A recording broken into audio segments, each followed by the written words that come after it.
Hey guys, No Nonsense Know-How here. Today working on a 2004 Toyota Highlander with a V6 all-wheel drive, and I'm replacing the front lower control arms due to these torn rear vertical bushings.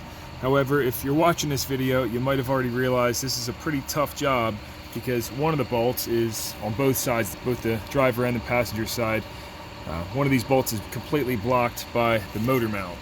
Over on the passenger side, you can see same deal. We're gonna have to get these motor mounts out of the way just to be able to get to the bolt underneath of it that I have my finger on right there. It's a 22mm. Now I'll give you a few tips to get you to the point I'm at, but remember, this video is mostly an overview.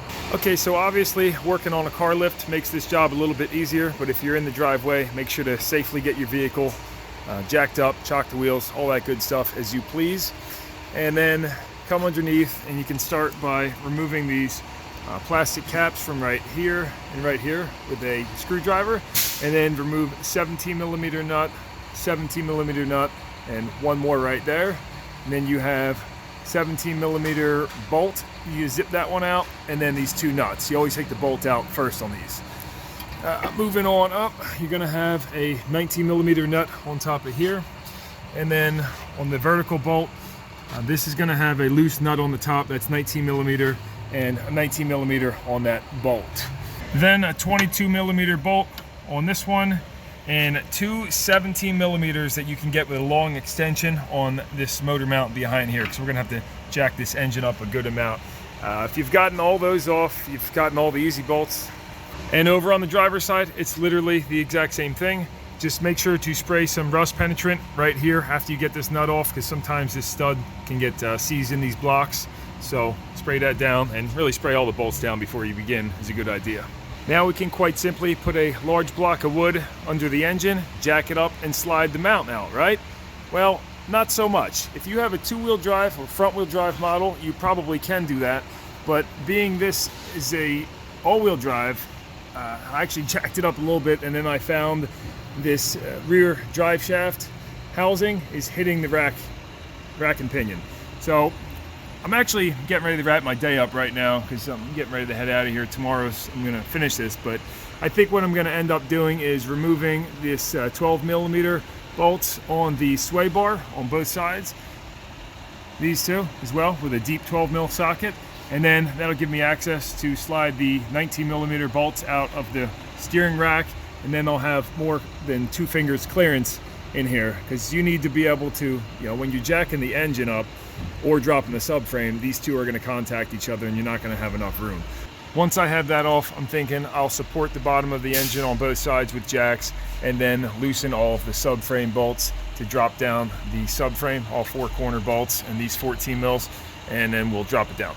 But anyway, let me touch base with you tomorrow and let you know how that works out.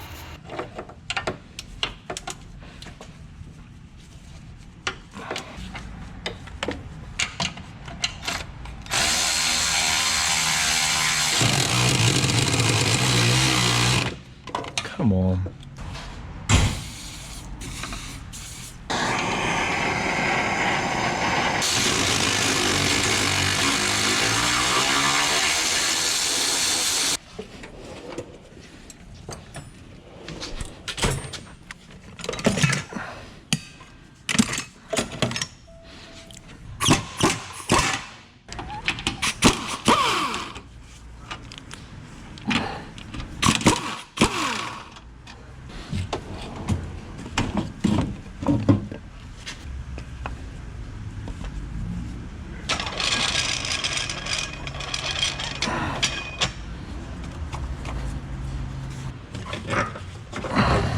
All right, now on the passenger side with that motor mount off, we can now zip this 22mm off and replace the control arm.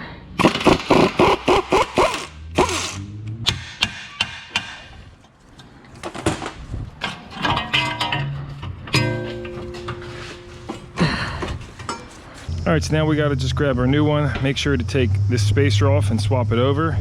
And if you're doing both sides, don't get them mixed up. You can see there's a difference in the way this bushing is clocked. So we're going to be this one here, and the bottom's different too, so don't put them in backwards. As far as getting it in, it's pretty straightforward. I usually start by getting the vertical bushing started and then just jam her on in there.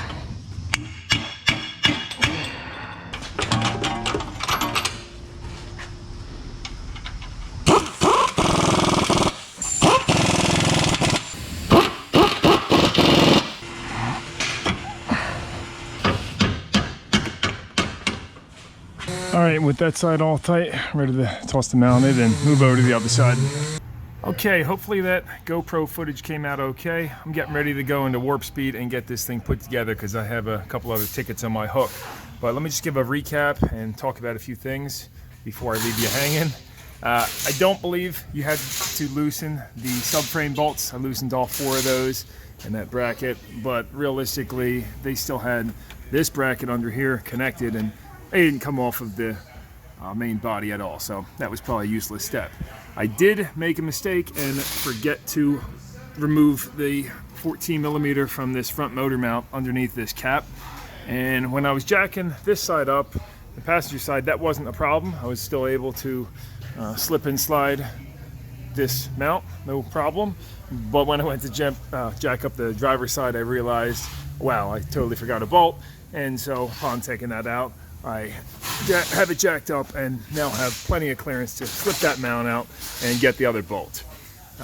Putting this arm's going to be the same thing as the other side.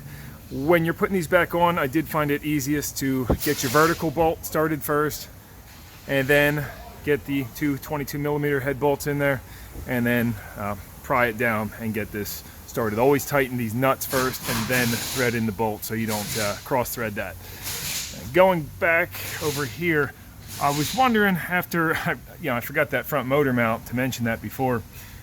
I was wondering maybe you didn't even have to take the rack bolts out, but upon looking at this, you can see that the drive shaft housing is definitely pushing up on that quite a bit, and it pushed up that rack quite a bit there. So still plenty of play. It's not like it's under any tension, but on the sway bar too. This is hitting on top of this. So I think that was a necessary step if you have all-wheel drive. However, comment below if you found you didn't have to do that and I wasted my time. Definitely found it necessary to drop the exhaust too.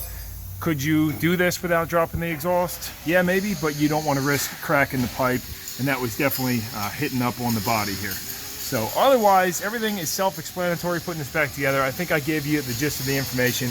The only thing I can tell you is just make sure to tighten all your bolts down. And if you're not familiar using air tools or tools in general, definitely get yourself a torque wrench and look up the specs on these bolts. I don't know what they are offhand, but after you've been working on things for so many years, you just kind of know how tight they go.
That took 22 minutes to get everything back together, and now make sure you do an alignment or bring it somewhere to get an alignment done. You can see the front toes out considerably.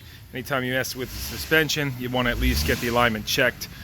This, I mean, especially with taking the rack off, but this I knew the alignment was going to be off because the tires, I just put new tires on here, but the old ones were just wiped on the edges. And that should wrap this up.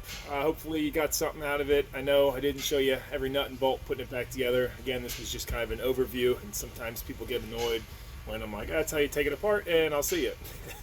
But, you know, leave me a comment with any feedback you have or suggestions for future videos. And definitely, if you've done this job and you have any additions you'd like to add to help other people doing the job, leave them down below too. Consider dropping in a thumbs up. You know, subscribe to the channel or check out my channel. The struggle is real on YouTube. So appreciate all that kind of stuff. I'll plug the links in down below to these. I'll try to find these on Amazon or any of the tools I used. Probably one of my favorite tools I use is that Milwaukee M12 ratchet. Thing really comes in handy. And yeah, till next time, Chris Brown here, No Nonsense Know-How, and I hope to see you again. Boom, that looks a little better. This number should still go down as it cools off. I had to heat that with a torch. Let's look at the entire, and the rear didn't need any adjustments, just the front tail is out. Got lucky that time, right? So let's see, there it goes. This should get back down at 0.02.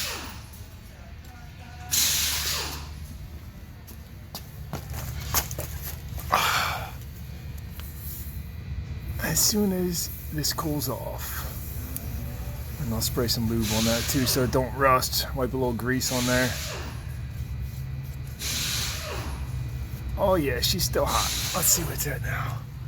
There you go. 0.03 and 2. There it is. Got it.